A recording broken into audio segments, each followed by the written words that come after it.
কলকাতা হচ্ছে তৃণমূল কংগ্রেসের গড়। এই 2021 পর্যন্ত এই কলকাতার সবকটি আসনে তৃণমূল কংগ্রেসের, কিন্তু লোকসভায় দেখা গেল, বিধানসভা ভিত্তিক ফল যদি দেখতে যাই, লোকসভায় দেখা গেল বিজেপি শক্তি বাড়িয়েছে। অর্থাৎ এই 11টি আসনের মধ্যে থেকে বিধানসভা ভিত্তিক ফল যদি দেখি আমরা লোকসভার, তাহলে 2টি বিজেপির, 9টি তৃণমূলের। ভোট কি আরো বাড়াবে বিজেপি? বাড়িয়ে ফেলেছে, তার প্রতিফলন কি ইভিএমে পড়বে? কিছুক্ষণ পরেই জানা যাবে। কলকাতার ভোট একেবারে শহরের ভোট, শহরের ভোট, মানুষের ভোট। তারা কি কি ফ্যাক্টর ভেবে তারা কি কি ফ্যাক্টরের কথা ভেবেছেন, কি কি ফ্যাক্টর নিয়ে ভোট দিচ্ছেন বা ভোট দিয়েছেন। আমার সঙ্গে ইরান রয়েছে, সরাসরি ইরান সাখাওয়াত মেমোরিয়ালের সামনে থেকে রয়েছে। সাখাওয়াত মেমোরিয়াল বাবা মারাত্মক জায়গা, তার কারণ এবার তো সবার নজর এখানে। তার কারণ ভবানীপুর যেখানে এবার ভোটের ভরকেন্দ্র বলা হচ্ছে।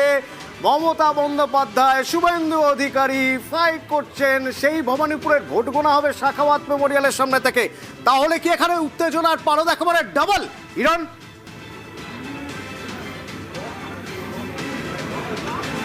অতনু, তোমাকে যদি প্রথমে বলি, আমি যেখানে দাঁড়িয়ে রয়েছি এটা সাখাওয়াত মেমোরিয়াল স্কুল তো অবশ্যই, কিন্তু কার্যত দুর্গের সামনে দাঁড়িয়ে রয়েছি। এখানে কেন্দ্রীয় বাহিনীর যে ব্যাটালিয়ন রয়েছে, সঙ্গে রাজ্য পুলিশের যদি ছবিটা দেখাই, কার্যত তোমায় দেখে মনে হবে পুরোটাই দুর্গে দাঁড়িয়ে রয়েছি। যে এই যে রাস্তা, এটা লর্ডসিনা রোড, যার উপরে সাখাওয়াত মেমোরিয়াল স্কুল, সেখানে কেন্দ্রীয় বাহিনীর প্রচুর অফিসার বা যারা রয়েছেন তারা এখানে মোতায়েন রয়েছেন। এবং 200 মিটারের মধ্যে কোনোভাবে কোনো পলিটিক্যাল দলের যারা এজেন্ট তারা ভেতরে প্রবেশ করেছেন, এছাড়া কাউকেই জমায়েত করতে দেওয়া হচ্ছে না। এবং সাখাওয়াত মেমোরিয়ালের ভৌগোলিক অবস্থানে ডান দিক এবং বাদিক, অর্থাৎ এজেন্সি বোস ফ্লাইওভারের দিকে যে রাস্তা, সেদিকের ক্ষেত্রে গার্ডরেল করা রয়েছে এবং প্রায় 3 স্তরীয় নিরাপত্তা রয়েছে। প্রত্যেকের আইডেন্টিটি চেক করে, সচিত্র পরিচয়পত্র চেক করার পর এই সাখাওয়াত মেমোরিয়াল 159 ভবানীপুর বিধানসভা, যেখানে গণনা হবে। মমতা বন্দ্যোপাধ্যায় এবং শুভেন্দু অধিকারী, দুই দলের দুই মুখ, তারা লড়ছেন। কে শেষ হাসি হাসবে সে তো সময় বলবে। তবে তার আগে ইতিমধ্যেই এজেন্টরা প্রবেশ করেছেন। 14টা টেবিলে 20 রাউন্ড গণনা হবে এবং সেই গণনার আগে অলরেডি সবাই প্রবেশ করেছে। এবং যতটা তোমার ছবি দেখাচ্ছিলাম যে নিরাপত্তার ক্ষেত্রে, এখানে কিন্তু প্রত্যেকটা জায়গায়, এখানে কিন্তু যারা দায়িত্বে রয়েছেন তারা যেমন রয়েছেন, সাজোয়া গাড়ি সেটাও কিন্তু এই কেন্দ্রের বাইরে নিয়ে এসে রাখা রয়েছে। আমি যদি একটু দ্রুততার সঙ্গে গিয়ে সেই ছবি দেখাই, যে এই যে রাস্তায় আমি তোমার ছবিটা দেখাবো অতনু, স্কুলের বাইরে রাজ্য পুলিশের যেমন দায়িত্ব রয়েছে, তার আগে গার্ডরেল রয়েছে। প্রত্যেকের পরিচয়পত্র চেক হচ্ছে এবং তাদের প্রত্যেককে কিন্তু স্ক্যান করে, মানে শরীরের স্ক্যানের মাধ্যমে তারপরে কিন্তু ভেতরে প্রবেশ করানো হচ্ছে। রাজ্য পুলিশের উপস্থিতি রয়েছে। এবং তারপরে যে ছবিটা দেখাই, যে এই যে আমার পেছনে যে ছবিটা তুমি দেখছো, যারা দাঁড়িয়ে রয়েছেন এখানে কেন্দ্রীয় বাহিনীর অফিসার মোতায়েন রয়েছেন এবং বিশাল পরিমাণে, অতনু আমার যদি অন্যান্য কেন্দ্রের থেকে হয়তো এখানে আরো বেশি পরিমাণ ফোর্স মোতায়েন করা রয়েছে। এবং যেদিকেই রয়েছে সেদিকে কিন্তু প্রচুর পরিমাণ ফোর্স রয়েছে। এবং রাজ্য পুলিশ তারা পরিচয়পত্র দেখছেন। ইতিমধ্যেই কংগ্রেসের ক্যান্ডিডেট তিনি এসছেন, বিজেপির যে শুভেন্দু অধিকারীর এজেন্ট তিনি এসে প্রবেশ করেছেন, প্রত্যেকেই প্রবেশ করেছেন ইতিমধ্যে। এবং যারা থাকবেন ভেতরে তারা প্রবেশ করেছেন, যারা এজেন্ট হবেন। ইতিমধ্যেই গণনা শুরু হবে 8টা থেকে, পোস্টাল ব্যালটের মাধ্যমে গণনা শুরু হবে। সাজো রব সাজোয়া গাড়িও উপস্থিত। ভবানীপুর ব্যাটেল গ্রাউন্ড, ভবানীপুর বলা হচ্ছে নজর সবার। ভবানীপুরে কি হবে? আমাদের নজর রয়েছে কলকাতার 7টি কাউন্টিং সেন্টারের সঙ্গে 77টি, মানে বাকি 77টি গণনা কেন্দ্রের প্রতিটির দিকে আমাদের নজর রয়েছে। বাঁকুড়ার ছবিটা একবার দেখে নেওয়া যাক। বাঁকুড়া থেকে আমার সঙ্গে থাকবেন আমার সহকর্মী। তবে তার আগে বাঁকুড়া 2021 আর 2024-এর ছবি দেখা যাক। 2021 বিজেপির অর্ধেক সিট তৃণমূলের, অর্থাৎ বিজেপি 8, তার হাফ 4টি তৃণমূলের। 2024-এ যদি আমরা লোকসভায় বিধানসভা ভিত্তিক ফল দেখতে যাই, সেখানে কিন্তু নেক টু নেক, অর্থাৎ ম্যাচ ড্র। 12টি আসনের মধ্যে থেকে 6টি তৃণমূল, 6টি বিজেপি। যতটা এগিয়েছিল তৃণমূল, আরও 2 বছর তারপরে সময় আরও এগোতে পারবে, জায়গা ধরে রাখতে পারবে, নাকি বিজেপি তাদের হারানো জমি ফিরে পাবে? হয়তো কিছুক্ষণ পরে জানা যেতে পারে। দেবব্রত কাউন্টিং সেন্টারের সামনে থেকে সরাসরি রয়েছেন। দেবব্রত যেখানে দাঁড়িয়ে রয়েছে, এখান থেকে কোন জায়গায় কোন আসনের কাউন্টিং হচ্ছে এখানে?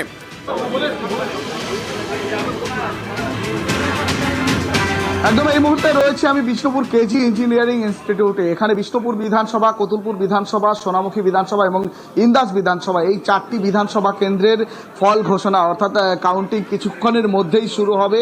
ইতিমধ্যেই বিভিন্ন প্রান্ত থেকে এজেন্ট ঢুকতে শুরু করেছে। মোট 14টি টেবিল রয়েছে। বিষ্ণুপুর বিধানসভায় 19 রাউন্ড কাউন্টিং হবে এবং কতুলপুর বিধানসভায় 23টি রাউন্ড, ইন্দাস বিধানসভায় 22টি রাউন্ড এবং সোনামুখী বিধানসভায় 21 রাউন্ডের এই ফলাফল ঘোষণা হবে। একেবারে নিরাপত্তার বলয়ে মুড়ে ফেলা হয়েছে চারিদিকে। 5 স্তরীয় নিরাপত্তা বলয় রয়েছে এই কাউন্টিং সেন্টারে। প্রায় 350 জন আধা সেনা বাহিনী রয়েছে, তারা নিরাপত্তা দিচ্ছে। রয়েছে 4000 পুলিশ কর্মী এবং অন্যান্য স্টাফেরা আছে। সব মিলিয়ে কিন্তু বিষ্ণুপুর কেজি ইঞ্জিনিয়ারিং ইনস্টিটিউটে ভাগ্য নির্ধারণ হবে একেবারে এই 4টি বিধানসভা কেন্দ্রের সমস্ত প্রার্থীদের। বাঁকুড়ার পর পূর্ব মেদিনীপুরের ছবি একবার দেখব। পূর্ব মেদিনীপুর, যে পূর্ব মেদিনীপুর একরকম বলা হয় শুভেন্দু অধিকারীর গড়। গড় থাকবে, কেন বলা হয় গড়?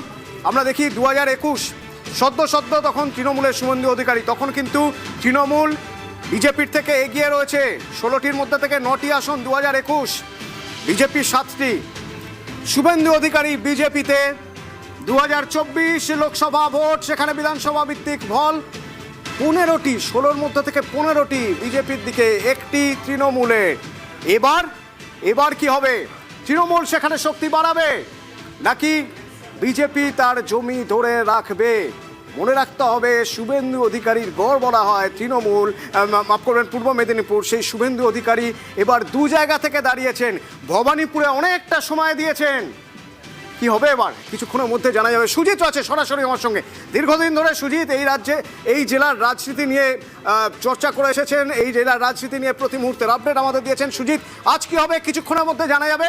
কিছুটা তো পূর্বাভাস পাওয়া যাচ্ছে অন্তত এজেন্টদের চোখ মুখ দেখে, তাদের বডি ল্যাঙ্গুয়েজ দেখে। কি মনে হয় তোমার? দেখো, এজেন্টদের বডি ল্যাঙ্গুয়েজ এবং তাদের কথাবার্তা তা শুনলে বোঝা যাচ্ছে যে যুযুদান দুপক্ষ কেউ 1 ইঞ্চি মাটি কাউকে ছেড়ে দেবে না। আমি দাঁড়িয়ে রয়েছি গুরুত্বপূর্ণ বিধানসভা কেন্দ্র নন্দীগ্রামের ভোট গণনা যেখানে হবে, সেই হলদিয়া শিল্পাঞ্চল হলদিয়ার এই যে স্কুল, সরকারি স্কুলে ভোট গণনা হবে অতনু।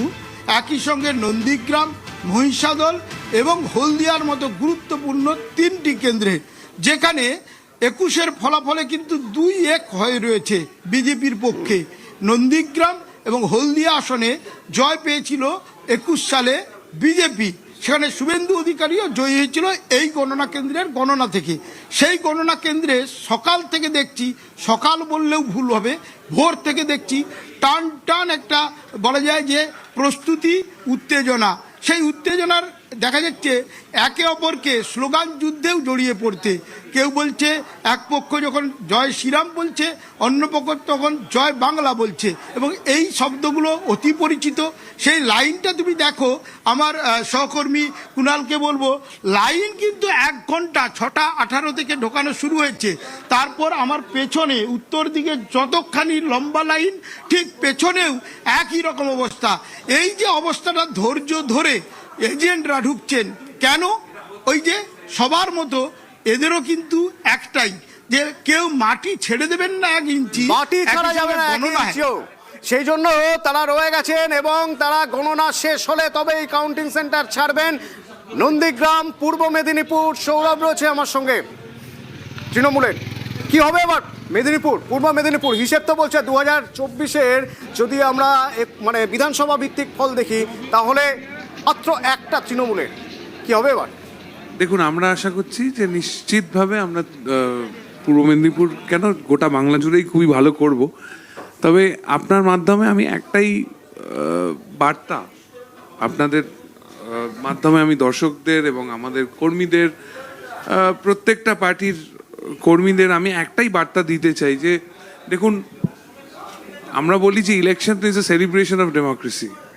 সেই জায়গায় দাঁড়িয়ে ফলাফল আমরা নিশ্চিত যে আমরা 4র্থবার আবার সরকার গঠন করছি, কিন্তু ফলাফল যাই হোক না কেন মানুষ যেন সংযত থাকে। এবং দেখুন, আমরা তো দেখতে পেলাম প্রথম দফা নির্বাচন দেখেছি, দ্বিতীয় দফা নির্বাচন দেখেছি। মানুষ তাদের নির্দিষ্ট বাইনারি সেট করে ফেলেছিল। প্রথমে তারা বলেছিল বাঁচতে চাই বিজেপি তাই। পরবর্তীকালে প্রধানমন্ত্রী নরেন্দ্র মোদীজি যখন এসেছিলেন পশ্চিমবঙ্গে তখন বলেছিলেন পাল্টানো দরকার, চাই বিজেপির সরকার। এবং তারপরে নির্বাচনের আগে মানুষ নিজেদের বাইনারি সেট করে ফেলেছিলেন যে এই লড়াইটা জনতা বনাম মমতার লড়াই। কিন্তু আজকেও সকাল থেকে মানুষ একটি নির্দিষ্ট স্লোগান তুলেছে যে এই পশ্চিমবঙ্গের যা পরিস্থিতি, এই পশ্চিমবঙ্গের ভোটমুখী পরিস্থিতির মধ্যে যখন কাউন্টিং হলে সমস্ত এজেন্টরা পৌঁছচ্ছে তখন মানুষ বলছে জেনে গেছে জনতা, চেকমেট মমতা। এই চেকমেট দেখা যাক, করবার লড়াই সময়ের অপেক্ষা, আর কিছুক্ষণ সময়, তারপরেই তো জানা যাবে চেকমেট হয় কি না। কিছুক্ষণের অপেক্ষা, তারপরেই আপনার স্ক্রিনের বাউন্ডারিটা ভালো করে খেয়াল রাখবেন, তার কারণ ওখানেই আপনি পাবেন ফল, যে ডিজিটগুলো পাবেন, কে কোথায় এগিয়ে কে কোথায় পিছিয়ে, কি হচ্ছে ভোটের ফল জানা যাবে কিছুক্ষণের মধ্যেই। আমরা থাকবো স্টুডিও থেকে, আমার সহকর্মীরা থাকবেন কাউন্টিং সেন্টারের সামনে থেকে, লাইভ ফুটেজ দেখাবো আপনাদের, প্রতি মুহূর্তের আপডেট পাবেন। বিরতির পর সঙ্গে থাকুন।